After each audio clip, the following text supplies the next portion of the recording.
नमस्कार, देसी पत्रकार मनीष मेवाल में आपका स्वागत है। क्या हो रहा है? क्या बात है, गणेश सर दिखाई दे रहे हैं। जी भाई जी, आप सभी को नमस्कार। नमस्कार। देसी पत्रकार मनीष महिवाल में आप सभी बैंक बंधुओं का स्वागत है। सबसे पहले आपको मालूम है आप स्टेट बैंक से हैं, एक बार नाम बता दीजिए। मेरा नाम अमरेश विक्रमादित्य है। मेरा नाम गणेश कुमार पांडे हुआ, बैंक ऑफ इंडिया से। थोड़ा सा खाना पीना खाइए। सर जी अपना परिचय से। कुमार राजेश सुमन, यूनियन बैंक ऑफ इंडिया। जी, मेरा नाम संजय कुमार सुधांशु हुआ और मैं कैनरा बैंक से हूँ। आपको आर्मी में रहना चाहिए था बॉस। भाई जी किसका फोटो खींच रहे हैं, आपका परिचय? मैं पवन कुमार, यूनियन बैंक से। क्या बात। मेरा नाम लक्ष्मी नारायण पासवान, एसबीआई से हैं और SC ST वेलफेयर एसोसिएशन के जनरल सेक्रेटरी। Very good. मैं अभय कुमार कैनरा बैंक से हूँ। केनरा बैंक। भाई जी आप क्या कर रहे हैं? हम bank of India officers credit cooperative society के स्टाफ। अच्छा, यहाँ का कागज पत्र आप देखें। आज यहाँ भीड़ लगाने का, यहाँ आने का, हम लोगों को मीडिया को बुलाने का क्या मकसद है, कम शब्दों में? देखिए, अभी जो गवर्नमेंट की नीति है एकदम जन विरोधी चल रही है। अभी लेटेस्ट में जो उनका एक अभी आया है न्यूज में कि आप देखे होंगे कि हर एक बैंक को वो मर्जर करने की बात बोल रहे हैं। मतलब उनका एक थिंकिंग है कि हर एक बैंक को मर्ज करके 3 बड़े बैंक बनाए जाए, जो कि विश्व स्तर पे वो चाहते हैं कि उनका नाम हो और पूंजी इतनी हो कि वो अभी तत्काल किस बैंक को किस बैंक में मर्ज करने की बात आई? सर, अभी तक मेरे नॉलेज में जो है 3 बैंकों में, एक स्टेट बैंक को रहना है, एक कैनरा बैंक को रहना है और एक और बैंक कोई शायद बैंक ऑफ इंडिया, अभी PNB। पूरा क्लियर अभी पिक्चर नहीं है, बट ये न्यूज में आ रहा है। मर्जर के खिलाफ हम लोग इसका विरोध सरकार की नीति का इसलिए कर रहे हैं कि ये जन विरोधी है। इसका कंसिक्वेंस मर्जर के बाद जो ब्रांच का मैपिंग होता है उसमें लॉसेस भी होता है और एम्प्लॉयमेंट का जनरेशन नहीं होकर के डी जनरेशन होना शुरू हो जाता है। इसके चलते हम लोग उसका विरोध करेंगे। विरोध करने के लिए आए। सरकार मर्जर के बारे में सोच रही है, उसको कि पब्लिक में कहा जाता है कि ये हित में करा, लेकिन जनता के हित में नहीं है। बेरोजगारी बहुत ज़्यादा बढ़ेगी और पब्लिक में जितना सरकारी बैंक मदद करता है या जितना घुस करके उसमें मतलब प्राइवेट बैंक उतना नहीं कर पाते हैं। प्राइवेट बैंक नहीं करते। इस पर एक बड़ी लंबा प्रवचन गणेश जी का हमारे पास है, जो दर्शक क्या करने आए हैं। हम यहाँ हमारे जो बैंक का जो प्राइवेट करने जा रहे हैं, हमारे सरकार, भारत सरकार, उसके खिलाफ हम लोग आंदोलन करने जा रहे हैं और करेंगे। जैसे एग्जाम्पल के तौर पर आरक्षण खत्म कर दे। जब ये प्राइवेट होगी तो हमारा आरक्षण जो मिल रहा है SC ST को, वो खत्म हो जाएगी। अच्छा, तो आप SC ST वाले अपने हक के लिए पहले से एकदम लड़ेंगे, आज भी लड़ेंगे और कल भी आने वाले दिन भी लड़ेंगे। चलिए ठीक है।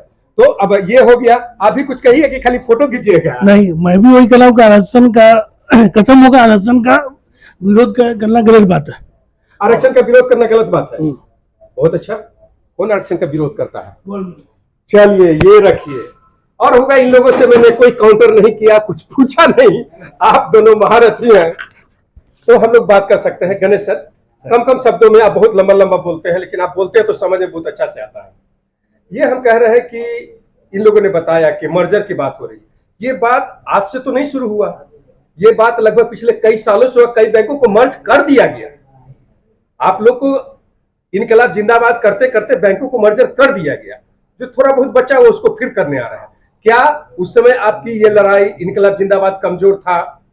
जब उस समय कमजोर था, जब हो गया तो अभी क्या होगा? जरा माइक अपने पास रख लीजिए। ना उस समय संगठन कमजोर था, ना आने वाले दिन में संगठन कमजोर रहेगा। संगठन हमेशा संगठित रहता है और एकजुट रहता है। इसमें हमें आम जनता को जोड़ना पड़ेगा। मनीष जी, सबसे पहले हमें ये देखिए कि अभी जो चुनाव का माहौल बिहार में है, आप देखिए हर पॉलिटिकल पार्टी का जो सबसे बड़ा एजेंडा है, जो सबसे चर्चित एजेंडा है, वो है एम्प्लॉयमेंट। कोई पार्टी बोल रही है हम 1 करोड़ एम्प्लॉयमेंट देंगे, कोई बोल रही है कि हम 2.5 करोड़ एम्प्लॉयमेंट देंगे, और एक तरफ विवादास्पद वो बैंकों के मर्जर का काम कर रही है। तो मर्जर से क्या होगा कि छटनी होगी, नया रिक्रूटमेंट बंद होगा। मैं सिर्फ एक, इसके पहले जो मर्जर हुआ है, हाँ, उसमें कितने लोगों की छटनी हुई है? उसमें लगभग 10 से 15% लोगों की छटनी हुई है। हाँ, मैं एक सिंपल एग्जांपल से है, ये 10-15 लोगों को बचाना चाहते हैं। नहीं, मैं बचाना नहीं चाहता हूं, मैं युवाओं को इसमें लाना चाहता हूं। सरकार की ये जैसे 15% जो छटनी हो रहा है, अभी फिर होगा, फिर 15%। हाँ, एम्प्लॉयमेंट बढ़ेगी। पहले जो हुआ 15% छट, तो इस बार फिर मर्जर होगा, अनएम्प्लॉयमेंट नहीं हो, तो एक पहले इनको अगर नहीं होगा तो ये 15% काम करते रहेंगे। बिल्कुल बिल्कुल। एक ये भी एक है कि भाई इनको बचाना है। एक देखिए 15% के अलावा उसके ऊपर डिपेंडेंट जो लोग हैं, एक अगर नौकरी जाती है उस पर 10 लोग डिपेंडेंट होते हैं, एक परिवार का 10 लोग बेरोजगार होता है। मैं आपको एक छोटे से एग्जांपल में समझाना चाहता हूं। जैसे हमारे महासचिव ने बताया, यूनियन बैंक और बैंक ऑफ इंडिया की ब्रांच बगल बगल है, वहां 20 स्टाफ है, हमारे यहाँ भी 20 स्टाफ है। अगर मर्जर होती है तो दोनों ब्रांच में एक ब्रांच बंद हो जाएगा, तो 20-20 40 स्टाफ के जगह 30 स्टाफ में काम चलाया जाएगा। कस्टमर का बेस तो वही रहेगा, कस्टमर तो और नए जुड़ेंगे ही, ऐसा नहीं है। प्रीमाइसेस स्पेस सारी के सारे आधे हो जाएंगे, एक ब्रांच बंद होगा, इसी प्रीमाइसेस में आधे लोगों को सर्विसेज देना पड़ेगा। तो ये एक बहुत बड़ा मुद्दा है। अगर आप सरकार का ये कहना है कि हम विश्व स्तरीय बैंक बनाना चाहते हैं, आप एक बार भारत के युवाओं को मौका तो दें। आप किसी भी बैंक को टारगेट करें, उसके ब्रांच का एक्सपेंशन करें, नियुक्ति करें उस लेवल पे, आपको अपने आप वो बड़े लेवल का बैंक बन जाएगा। आज स्टेट बैंक सबसे बड़ी बैंक है, कैसे हो गई? मर्जर करके बाद में, पहले ही से वो सबसे बड़ी बैंक थी। तो मेरा कहना है आप किसी भी बैंक को लाए, उसका एक्सपेंशन करें, रिक्रूटमेंट करें, वो बैंक अपने आप बड़ी बैंक बन जाएगी। छटनी कोई मतलब समाधान नहीं है किसी चीज का। आइए,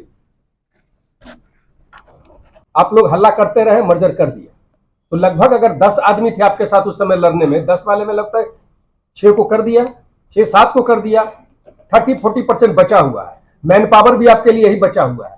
अब फिर उनका ठनका बजा रहा है कि मर्जर करेंगे, अब क्या कीजिए? देखिए, अगर कोई भी सरकार कोई जन विरोधी नीति लाती है तो यह जनता की रिस्पॉन्सिबिलिटी है उसको आईना दिखाना।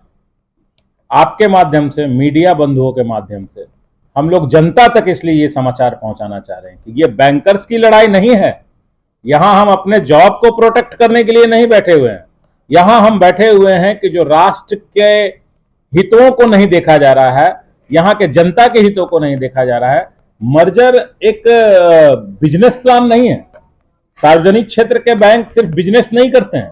सार्वजनिक क्षेत्र के बैंक अगर हैं तो आज स्टूडेंट को स्टूडेंट लोन, आज बेरोजगारों को रोजगार के लिए लोन, आज गरीबों के खाते में डीबीटी का पैसा जा रहा है। आप कोविड के टाइम में याद कीजिए, कोविड पीक पे था, केंद्र सरकार ने बोला कि हर एक के खाता में 500 रुपए देंगे। उस पीक कोविड में हम लोगों ने ब्रांचेस खोल करके एक एक गरीब आदमी के खाते में 500 रुपया गया और हम लोग उसको डिलीवर किए। क्या सरकारी क्षेत्र के बैंक नहीं रहेंगे तो प्राइवेट सेक्टर से आप ये उम्मीद कर सकते हैं कि जो कॉर्पोरेट सोशल रिस्पॉन्सिबिलिटी है उसका वहन करें? आज कितना स्टूडेंट लोन होता है प्राइवेट बैंक से? आज कितना रोजगार लोन होता है प्राइवेट बैंक से? बैंकों का पब्लिक सेक्टर होना बहुत जरूरी है। आप आर्मी को प्राइवेट हाथ में दे सकते हैं क्या? हम लोग भी फाइनेंशियल आर्मी है। जब आप आर्मी को प्राइवेट हाथ में नहीं दे सकते तो बैंकों को कैसे प्राइवेट हाथ में दे सकते हैं? ये पूरी अर्थव्यवस्था जो आज भारत विश्व की तीसरी बड़ी इकोनॉमी बनने जा रही है और हम लोग ख्वाब देख रहे हैं कि हम लोग विश्व की सबसे बड़ी अर्थव्यवस्था बन के दिखलाएंगे, अगर बैंक सार्वजनिक क्षेत्र के नहीं रहेंगे तो ये ख्वाब हमारा ख्वाब ही रह जाएगा। 2047 में विकसित भारत का संकल्प लेकर के हमारी सरकार घूम रही है, लेकिन उसके पीछे बदले में क्या कर रही है? बैंकों को खत्म कर रही है। यहां रोजगार जो मिलता था वो खत्म हो रहा है, जिसको रोजगार मिला हुआ है उसकी छटनी होगी। उसके अलावा आज आप देखिएगा, बैंकों में जाइएगा, 4th ग्रेड के मैसेंजर्स की नियुक्ति नहीं होती है। क्लरिकल 2013 तक जो 4 लाख हुआ करते थे, आज के डेट में 2 से 2.5 लाख है। बाकी कहां गए? बाकी प्राइवेट आउटसोर्स कर दिया गया। बहुत सारा काम आज आउटसोर्स कर दिया गया है। आउटसोर्स होने से सबसे बड़ा नुकसान क्या है? जॉब तो वहां भी मिल रहा है, लेकिन वहां आरक्षण नीति का पालन नहीं हो रहा, क्योंकि प्राइवेट पे तो आपका आरक्षण नीति नहीं सर, वो उनका सैलरी भी कम रहता है। सैलरी तो कम रहता ही है, शोषण हो रहा है सर। आज बैंक ब्रांच बंद करके बड़े बड़े ये जो नेता पॉलिटिकल है जो गिना रहे, मैंने इतना नौकरी दिया, उसमें बहुत इस तरह यही है, गार्ड की नौकरी दी, सफाई वाले की नौकरी दी, 12,000 का नौकरी देकर के गिना रहे कि बिल्कुल उनका वो लाइवलीहुड, उनका वो जीवन व्यवस्था उस तरह का नहीं होगा जो एक सरकारी नौकर का होता है। और हमारा वेलफेयर स्टेट है बॉस। पब्लिक सेक्टर बैंक जो है वो कल्याणकारी योजनाओं को धरातल पर लाती, इसलिए इसका पब्लिक सेक्टर किया गया था, इसको नेशनलाइजेशन किया गया। जनता को भी मालूम है, सरकार को भी पता है कि जो प्राइवेट सेक्टर है वो प्राइवेट सेक्टर है, वो रोजी रोटी सर जनता को मालूम है, लेकिन जनता को एक्शन लेना होगा ना, क्योंकि सरकार को कौन बैठाता है? सरकार को जनता बैठाती है। जनता को जागरूक करना हमारा और आपका दोनों का दायित्व है। मीडिया बंधु ही जनता को जागरूक कर सकते हैं कि अगर इस तरह की नीतियां चली तो धीरे धीरे क्या होगा? जॉब खत्म होगा। जो आपको सोशल सिक्योरिटी के तहत हम लोग लोन वगैरह दे रहे हैं, जो free of cost banking service है, वो हायर कॉस्ट का बैंकिंग सर्विस हो जाएगा।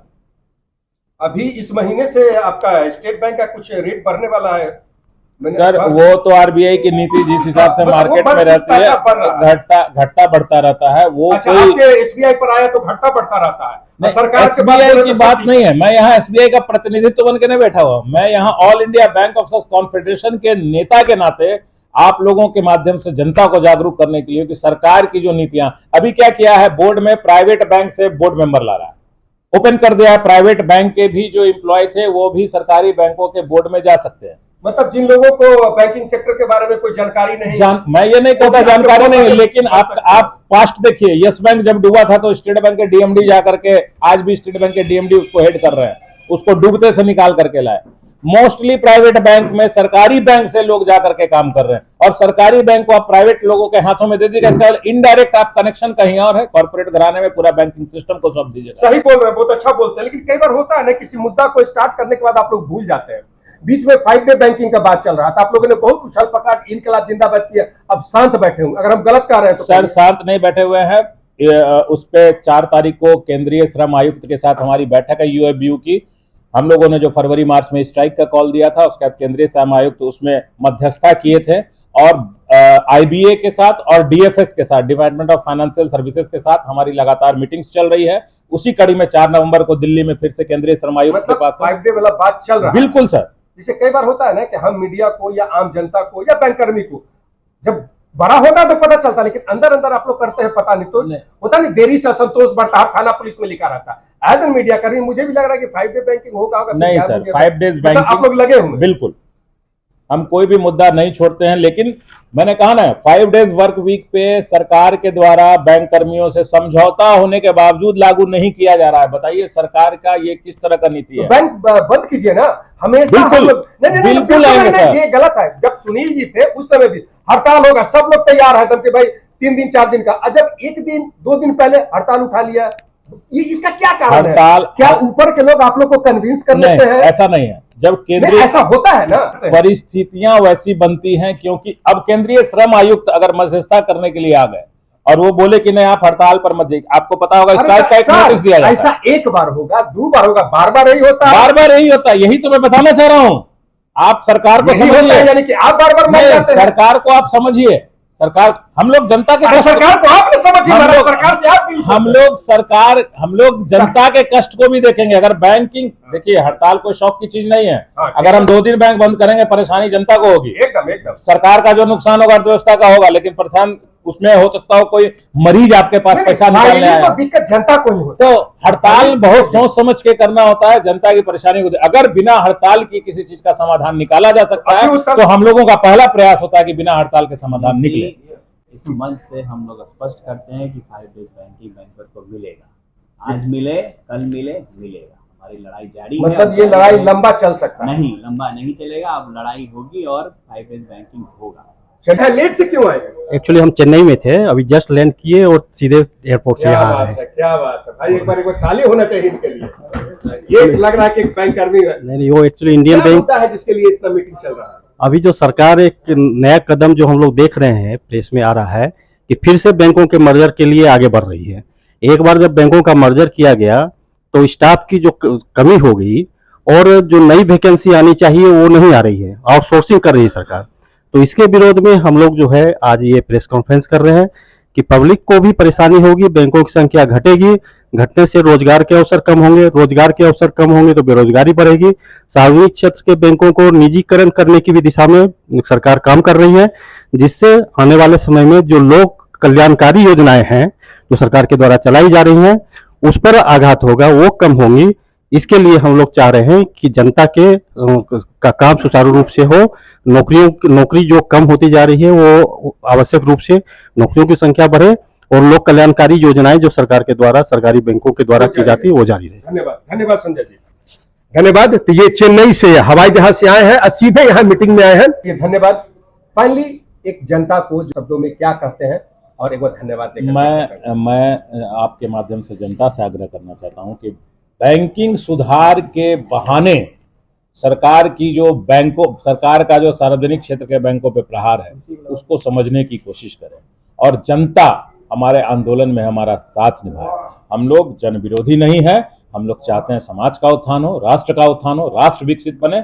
और सार्वजनिक क्षेत्र के बैंक जब तक रहेंगे, राष्ट्र विकसित करने का सपना तभी तक है। जब सार्वजनिक क्षेत्र के बैंक निजी हाथों में चले जाएंगे तो मुनाफा कमाना ही सिर्फ उनका ध्येय रह जाएगा। तो जनता से आग्रह है, हमारे आंदोलन में, हमारे मुहिम में हमारा साथ दे। और अगर सरकार समझती नहीं है तो जनता के पास सबसे ज्यादा बड़ा पावर है, वोट का पावर है। जनता वैसे सरकार को उखाड़ करके फेंक दे, जनता वैसे सरकार को निर्वाचित करे जो सार्वजनिक क्षेत्रों के बैंकों को समाज के कल्याण के लिए काम करने दे। धन्यवाद। धन्यवाद। तो इसी के साथ जो बात ये बैंककर्मी बताना चाह रहे थे वो आप सुने, समझे। धन्यवाद। देखते रहे देसी पत्रकार मनीष महिवाल।